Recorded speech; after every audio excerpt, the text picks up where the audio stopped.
I'm Norm Silverstein. Thanks for joining us because we're in good company today with Jack Garner, retired national film critic for the Gannett newspapers. For more than 4 decades, Jack was our Hollywood connection, reviewing countless films from the first Star Wars movie to today's latest Oscar contenders. Throughout his career, Jack interviewed the stars, including well-known names such as Meryl Streep, Martin Scorsese, and Audrey Hepburn, to name just a few. Though he officially retired in 2007, Jack never misses an opportunity to share his love of movies, music, and Rochester. We are pleased to have him join us today. Jack, thanks for being with us. Well, thank you very much for having me here. I'm really honored to be in the company of the people I know that have been part of Norman Company, and it's going to be a lot of fun, I think. I hope so, because if we do our job today, we're going to answer a really important question, which is, how did you convince people to actually pay you for watching movies? I know, pay me to go to the movies. What a concept. Well, I was a reporter. I came here in 1970 out of grad school at Syracuse, and I was a reporter and a rewrite man, which was a great way to learn the trade. And then I became an editor for a while, and I really missed writing. So at that point, I wanted to go back to writing, and I guess I had built up maybe enough cachet to suggest what I wanted to do. And I said I'd really like to review films. I'd always loved movies. When I was a kid, growing up in Williamsport, Pennsylvania, when I was 10 or 12 years old, I'd cross the Market Street Bridge to go to the movie theater every Saturday with a dollar bill in my pocket, burning a hole in it, of course, my allowance. And the issue became, do I buy the latest 45, because I also love music, or do I go to the movies, and with that buck I could probably get in and popcorn. And so, and then I studied it a bit in grad school, so I love film. So at that time, they were using a national film critic, and they were paying him because he was a freelancer, so I convinced Gannett, you don't have to pay this guy, I'll do it. And so I did it for Rochester for a decade. And then in 1977, I started with Gannett Rochester, and then in 1987, I started doing it nationally for all the Gannett newspapers. And it's amazing. Yeah, I don't know how I convinced them other than I guess I did it good enough that they thought, well, let's let them keep doing it. Well, you haven't done too bad a job, because when you think about film in Rochester, 3 names come to mind: Kodak, George Eastman, and Jack Garner. Wow. I'm flabbergasted to hear that, but I really appreciate it. And I've been very supportive of Rochester. I'm one of those critics that actually is happier when I turn people onto a good film rather than when I turn people off on a bad film. I'm willing to do that. I have to do that. It's part of the job. But I still love turning them onto a good film. And I was always happy when I heard that, first of all, generally Rochester, I always heard, was on a per capita basis, at least at one time, had more screens than any other town of its size, per capita basis, than any other town. And I also was happy, for example, I heard once that a long time ago there was a wonderful movie called The Black Stallion. I raved about it, and somebody told me that the audience attendance here was better than anywhere else, and they credited my review. And I like to hear that, because I like people to know about good movies. I also, of course, need to warn them about bad ones. Well, you've done a great job of that over the years, but I understand that when you were young, you thought about maybe a career in radio, that this wasn't always on the horizon. Right. I had a mentor in high school, and God bless him, he just died a couple weeks ago. He lived to 86, and he was young when I knew him. He was a beginning teacher. His name was Bill Byam in Williamsport, Pennsylvania. And he was in South Williamsport, where I lived. He was a basketball coach, a history teacher, and a newsman and a sports announcer on a local radio station. He would read the news in class, so they gave no excuse for our class to not know the news. But he also was really good with sports, and he would bring me along to do sports broadcasting, and he really admired me, I guess, and my attitude as a young boy, about sports, and so I became at 16 a color commentator on local sports football broadcasts in central Pennsylvania. And so I thought I was going to go into A, sports, and B, from the broadcast side. So I went to St. Bonaventure University, and I started that, but I also there was a double track at Bonnie's in the journalism department, of course, and I studied writing, and I really soon began to appreciate more of the depth available at that time in writing. And you had another mentor there, didn't you? And I had a mentor there, Dr. Russell Jandoli, who the school is named after now, a great journalist and great teacher. I always loved the fact that you'd get papers back from him. You'd sign some story to write or theme or some darn thing. You'd get it back and it'd be full of red ink. And you think, well, there's got to be a D at the top of this, and there'd still be an A at the top. But he wanted to be sure to teach you. He would teach. And I still, some of his sayings pop into my head every day. We used to say all the time, forward ever, backward never. You know, I could have that on my tombstone. I mean, it's just, he said it so much I loved it. And I like the ability to write, and I love writing, and there's all its forms. So, but I still enjoy radio. I've done a lot of it over the years. I've been on here a lot with different kinds of programs with Evan Dawson, and before that, you know, with other people and Bob Smith, and I used to introduce some movie programs and stuff like that. And then off of here, I've been on Weeze's show, and you know, there's lots of stuff. So I enjoy radio, and I do have a bit of a voice for it, I've been told. But writing is my mainstay. Well, that's great. We're glad that someone recognized your abilities and pushed you in the right direction. Oh, thanks. After college, I guess you went to Pittsburgh for about a year. You worked for the newspaper there, and then decided to go on to graduate school, Right. and you chose Syracuse. Yes, I was really kind of torn. My parents moved to Pittsburgh while I was in college, which is a tough thing for a young guy because you don't have the high school friends anymore. You don't really know anybody. I'm working nights. My days consisted of watching Andy of Mayberry reruns and then going to work because I worked nights. And I just decided that I really wanted to branch out a little bit. I thought briefly about the Peace Corps. That was hot then. But I eventually settled on going to Syracuse for grad school, and I'm glad I did because what I did at grad school, I had such a good journalism background at Bonaventure that I didn't need a whole lot of the basics. But what I did want to do is study some of the fringe things like advertising, public relations, and movies, and things like that it would be around the fringes of what I wanted to do. So I studied those things, but more importantly, I met my wife there. Right, that's where you met Bonnie. That's right. And you get married, and then you decide you want to work in the newspaper business. And how did you end up in Rochester? Well, I have some roots in upstate. I was personally from central Pennsylvania, the Williamsport area, but my mother was from Olean, and Bonaventure was kind of a family school. I was the 9th member of my family to go to Bonnie's, and so I had that upstate connection, and then I went to Syracuse to graduate school. So I really knew and loved upstate New York, and I looked at the big 3 cities that I could go to, and Syracuse was a town that I enjoyed going to college, but I'd already done it, so to speak. Plus, I wasn't at that time very nuts about the newspapers in Syracuse. Buffalo had great papers, but in 1970, Buffalo wasn't the wonderful queen city that it became. You know, It's gotten a lot better over the years. And in those days, not so much. So then in Rochester, we had this hot up-and-coming company called Gannett. You know, at that time, they had 23 papers. And the Democrat and Chronicle and the Times-Union, they were the flagship papers.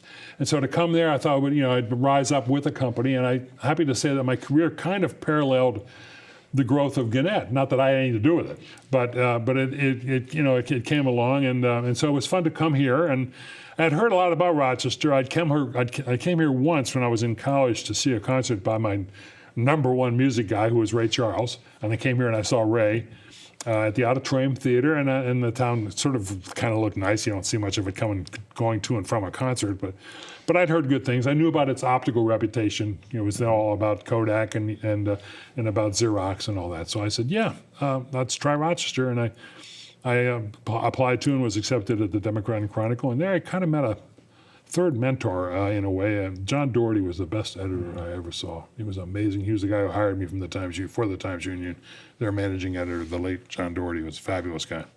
You mentioned the Times-Union. That was back in the days when cities had morning and afternoon papers. Right. The Times-Union was the afternoon paper. Right. But you actually made your career there, and it was on kind of an unusual circumstance. You were the rewrite man for the Attica riot story. Yes, I was hired to be a rewrite man, which was a great way to learn writing discipline, speed, accuracy, all those kinds of things. And we have to understand that people, maybe younger folks who don't know about evening papers, because they're almost gone, I think, is that they would have deadlines scattered throughout the day. So you would have the first deadline, I think, was like 11 in the morning, and then there'd be a 2 in the afternoon, and into about 6 o'clock at night. And they would sell them in the boxes on the street corners, and then eventually in the newsstands, and then get delivered. So because you had those deadlines, and because reporters in 1970 to 77, when I was 74 or 3 or whenever that period was, reporters, of course, didn't have cell phones. They didn't have iPads. They had none of that stuff. All they had was a quarter, or in some cases it was early enough, a dime to put into the phone box. You call somebody up, and then who you would call is the rewrite. We all heard the old gag from the old movies, "Get me a rewrite, sweetheart." I would be the rewrite man, and the Attica Prison Rebellion came around, what was it, 72, I think, and I was involved with getting the reporters calling in information, and so I wrote a story, one of several stories that I wrote that week. Nobody slept that week. But I wrote a story that, for the reporters, John Mahachek and Dick Cooper won them the Pulitzer Prize. It was a reporter's prize, I understand that. But I was just proud that my story was the one that passed muster enough to win them an Oscar. I mean, not an Oscar, changing my business, to win them a Pulitzer.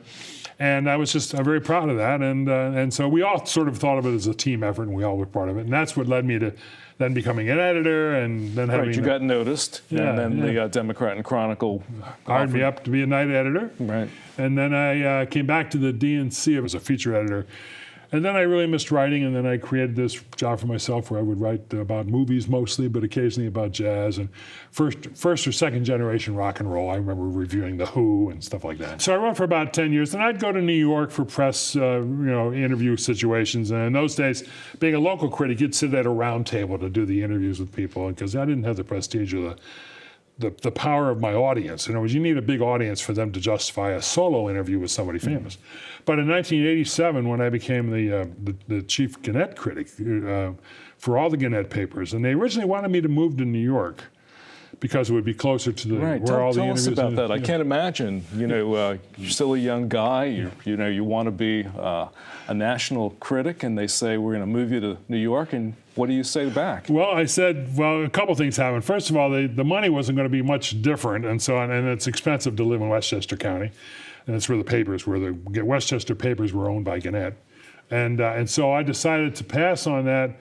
As much as if I was single, I would have probably have done it. But the fact is that I was married and had a wonderful family, still do. But I had a wonderful family at that time where they were all home, our three kids, and so they were going to schools in Rochester. They loved it. And so I decided that as much as I would have loved to have done it, I was going to pass on it. And then I was thrilled when Gannett said, "We don't care, we still want you to do it. Do the job, not the move." So I became the national film critic in here, which was unusual because most national film critics would either be in New York, LA, or Chicago.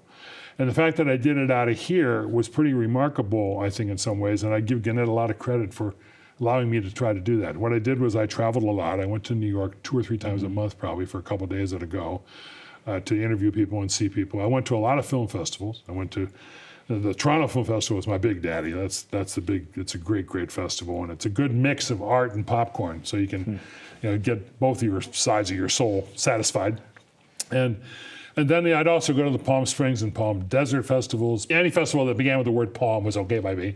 And I went to the Hawaii. I went to one once in Morocco. I went to one in Turkey once. So I had some good traveling out of it and seeing a lot of films. And I did a lot of interviewing because at that point I had 100 papers behind me, so that a De Niro or a Brad Pitt or a Meryl Streep would be happy to talk to you. And then the other thing that helped me a lot in terms of interviewing and access to people was the Eastman Museum, then known as the Eastman House. They would bring in people for the different Eastman Awards, and that's how I got to meet the people like legends like Jimmy Stewart and Lillian Gish. I can't believe in my lifetime I met arguably the first movie star, but it's because the industry is still that new, plus she was 96 years old, which kind of helped.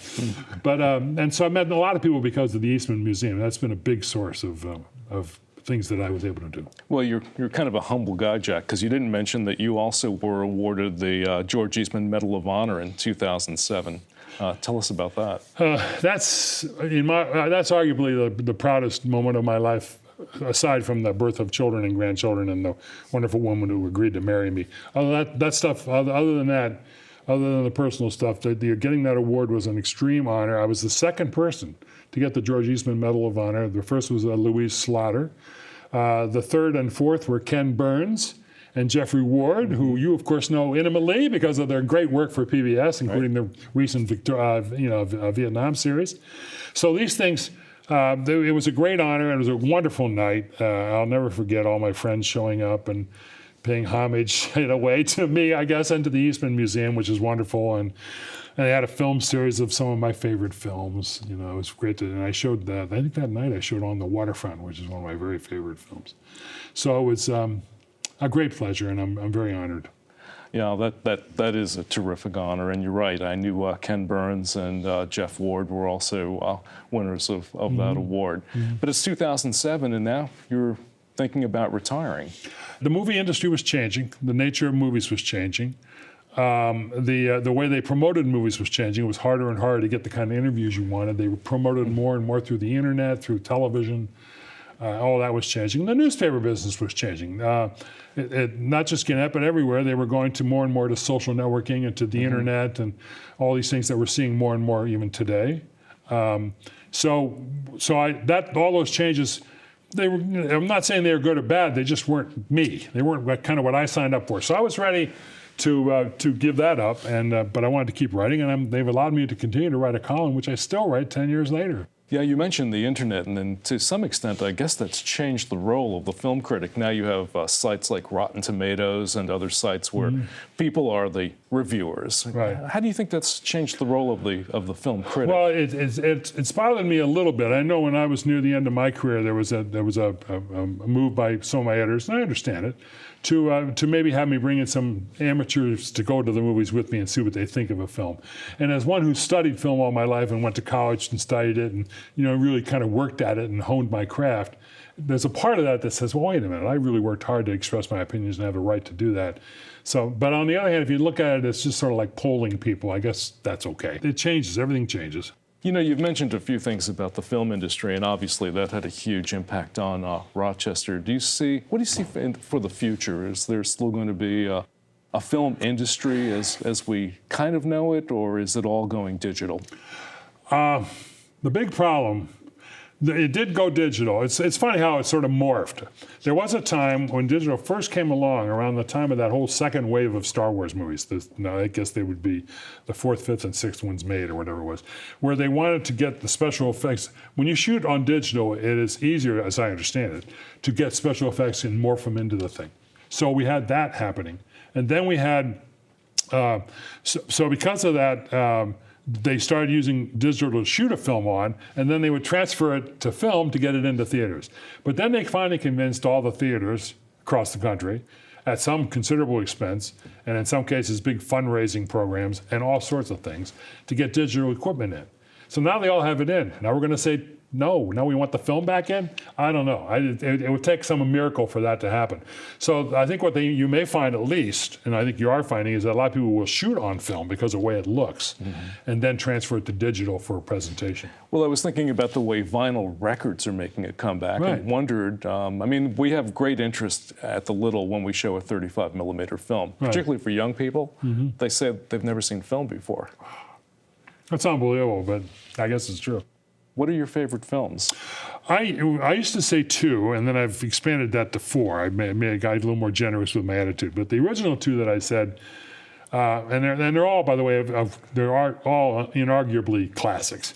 One is Citizen Kane, which in 1940, Orson Welles used all the amazing technology that could possibly be used and stuff that nobody had ever used before.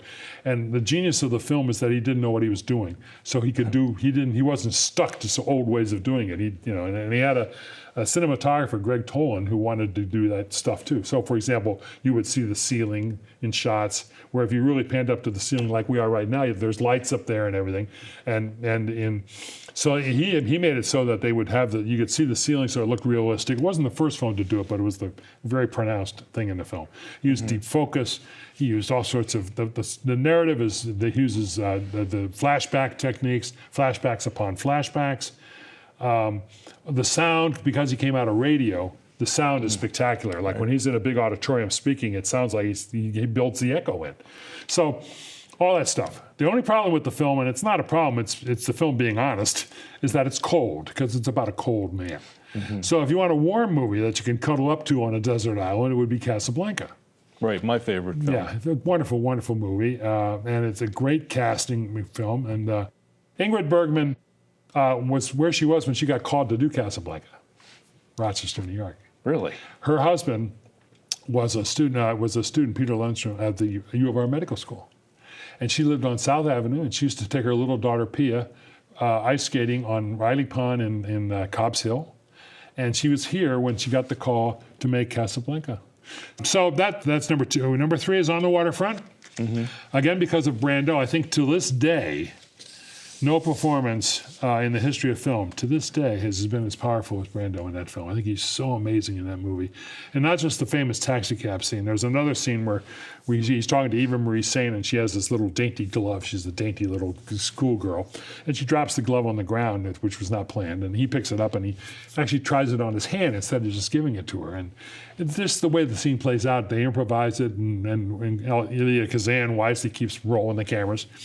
So that's a great sequence, and it's a great movie. And I also love the fact that it's a film with background that if you don't know it, the film is still great. But if you do know the story of the Blacklist and the fact that Kazan was chastised and criticized heavily right until his death for naming names, he makes the hero of this film somebody who names names. Brando, says it names the names of the mobs guys that are running the union. Right. And then the fourth one is Lawrence of Arabia, the great thinking person's epic. Now, you interviewed, was it? David Lean. Right. I spent an hour with him. It was one of the great hours of my life. I love the great filmmakers. I've done Scorsese and Coppola and several of them, but the greatest thrill was David Lean. And not just for Lawrence, although that's a major one, the major one. But there's Zhivago, there's Bridge on the River Kwai. There was great English movies, like he did the two greatest Dickens films. Yeah, it was a thrill to talk to David Lean, for sure. Mentioned a few of the actors and actresses you knew. What about Louise Brooks? There's a special story there, isn't there? Yeah, Louise was very close to me. I mean, we really loved each other, I think, in a lot of ways. That she was and my wife as well. We were very close to her. What happened was I got to meet her. I'd heard that there was this reclusive actress in Rochester. I hadn't yet heard of Louise Brooks. This was before the revival, where now a lot of people know her, but in the early 80s, that wasn't the case. Or whenever this was. Anyway, what happened was John Wayne died. And I found out from a friend of mine, Michael Walsh, who used to be a music critic here, and he went on to other things. But Mike knew of Louise and had her phone number. So I called Louise because I knew that Louise's last film was one of his first.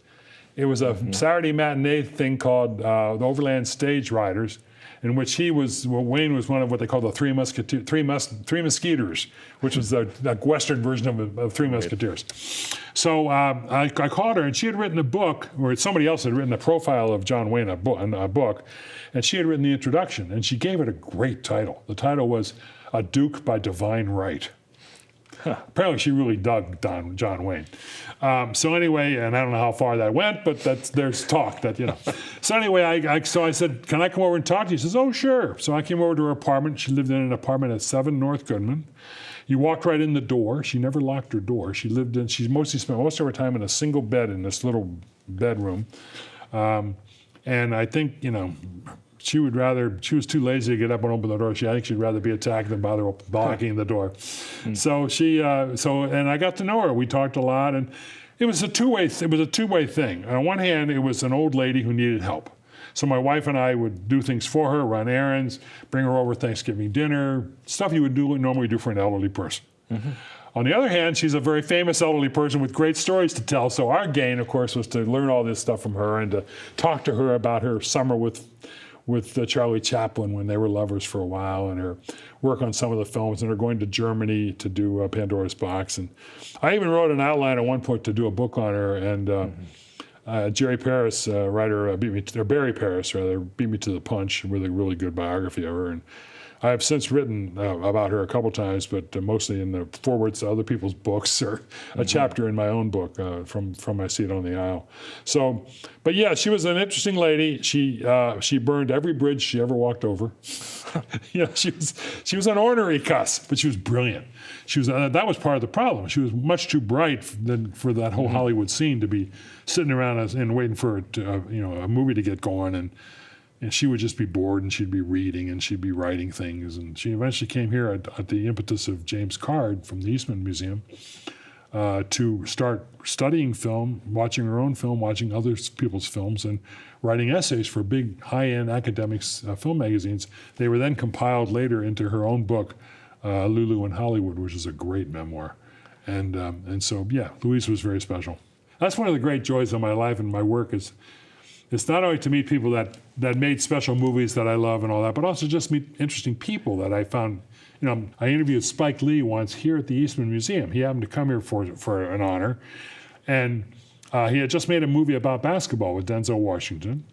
And he loves basketball. We all know that. And this happened to be during the playoffs, and it happened to be a year when, believe it or not, the Knicks were in the playoffs, and he loves the Knicks. So he said, I'll do the interview as long as you can put me in a room with a TV so we can watch the game.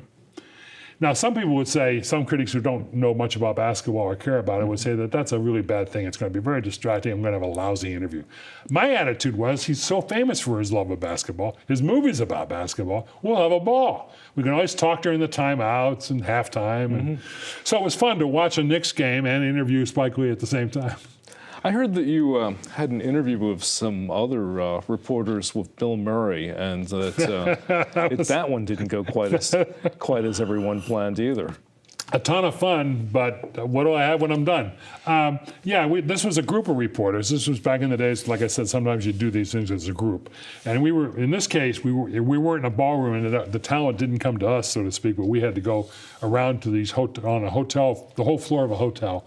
Each star was in a certain suite, and you'd go into that suite and talk to them. So we are ushered into the suite where Bill Murray is, and he says, "Okay, who wants a Bloody Mary?" And we all said, "Well, yeah, sure." So he goes over to the wet bar, and he makes Bloody Marys for everybody. Now, we only have a half hour. About the time he's done with the last Bloody Mary for the last reporter, the publicist comes in and says, "Sorry, time's up." So you can just go home and write a thing. Well, Bill Murray makes great Bloody Marys.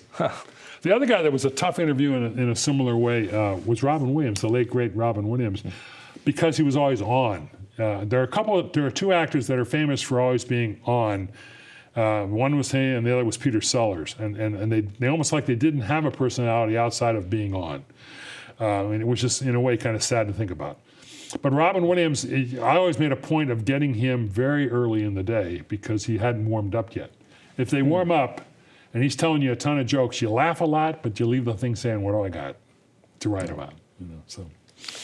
Well, we started off by saying that if we can get to why or how you convince someone to pay you to watch movies, to do probably what some people would say is the greatest job in the world. Certainly one of them. One of them.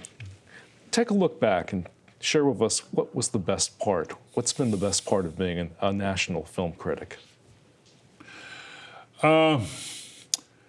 Seeing some parts of the world, of course, but also seeing interesting people, and not just the major stars or the directors, although that's the big part of it. But I met some really interesting. I've made some good friends over the years, other reporters, other critics, and I also got to see films in really pristine conditions. A lot of great movies that I got to see. But I love the fact that I was able to turn on people to great films. And to this day, I will occasionally run into somebody who says, "Thanks to you, I got to see whatever it was." In some cases, it has to do with the fact that I taught for a while at MCC. And I teach an 8 a.m. class, and after I talked about the film at 9 a.m. when the lights would go down so I could show it for 2 hours, the lights would go down and half the heads in the room would hit the table. They were done, they're out. But the rest would watch, and I found that so many kids told me that was the first time they ever saw a black and white film, first time they ever saw a subtitle film. They initially would argue, "What, I got to read this thing?" But I says, "Well, you only have to read it if you want to learn something about the world that's not in England, America, New Zealand, or Australia. There's a whole other world out there. You want to learn about Italy, you want to learn about Germany, you want to hear about Japan, watch a Kurosawa movie, whatever it is." So that's a great rewarding thing, is to help people get an appreciation for this amazing art form. Well, you've got a great Rochester story. You chose to come here. You could have gone to New York. You probably had many other opportunities, but you thought this was a great place to raise your family, and you chose to stay in Rochester, and you're still here. Well, we're glad that you stayed here in Rochester, and we're honored to have had this time with you. Thank you. I've enjoyed it a lot. This has been fun. It's fun for us, too. And thank you for watching. You can watch this episode and past shows online at WXXI.org. And we'll see you next time on Norman Company. Good. It was fun.